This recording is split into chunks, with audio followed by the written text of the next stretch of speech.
Hello বন্ধুরা, চিরসখা ধারাবাহিক নাটকের আজকের পর্বে দেখা যাবে এবার ব্যভিচারের অভিযোগ তুলে কমলিনী আর নতুনকে পুলিশের কাছে তুলে দেওয়ার জন্য থানায় গেল চন্দ্র আর বুবলাই। তাদের নামে নিখোঁজের ডায়েরিও করল। হ্যাঁ বন্ধুরা, এমনটাই দেখতে পারবেন আজকের পর্বে। গল্পের শুরুতেই দেখা যাবে কমলিনী এবং নতুন তারা যে রিসোর্টে আটকে গেছে সেখানে তারা থাকার জন্য পাশাপাশি দুটি রুম নিয়েছে এবং তারা দুজন পাশাপাশি রুমে অবস্থান করছে। তবে তাদের রুমের মাঝখানে একটা দরজা রয়েছে আর যেই দরজাটা খোলা রয়েছে।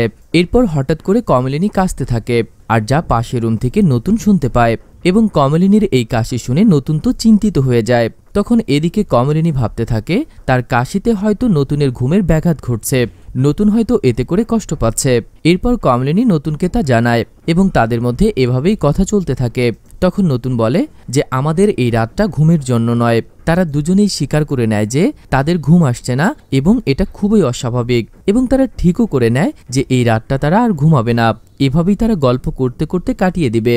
এরপর দেখা যায় নতুন কমলিনীর কাছে একটা গান গাওয়ার আবদার করে।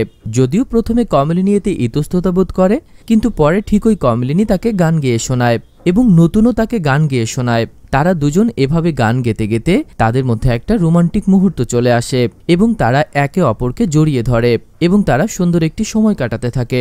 কিন্তু এদিকে দেখা যায় বুবলাই এবং চন্দ্র থানায় আসে তার মার নামে নিখোঁজের ডায়েরি করতে। বুবলাই থানায় এসে পুলিশকে বলে যে স্বতন্ত্র ঘোষ অর্থাৎ নতুন তার মায়ের ক্ষতি করতে পারে।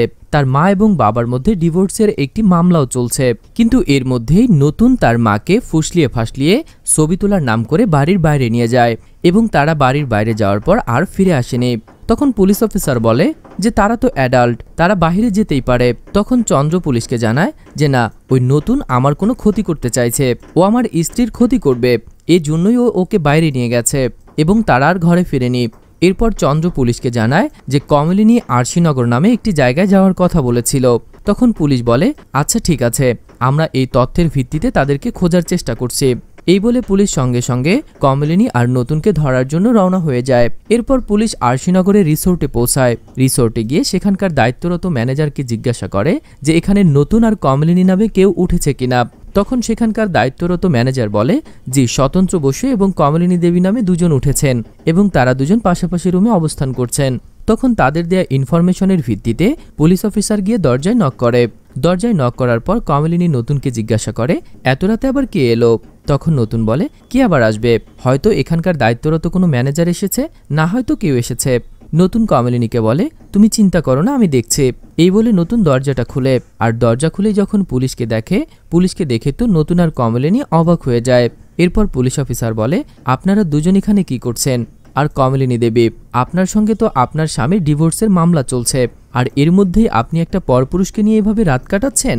তখন এই কথা শুনে কমলিনী বলে পুলিশ অফিসার, আমি কিন্তু অ্যাডাল্ট, আপনি আমাকে এভাবে কথা বলতে পারেন না।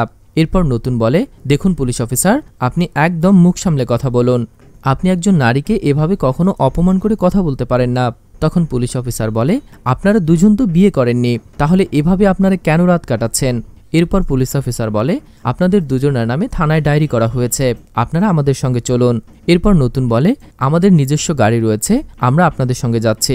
এই বলে পুলিশ অফিসার নতুন এবং কমলিনীকে তাদের সাথে নিয়ে যায়।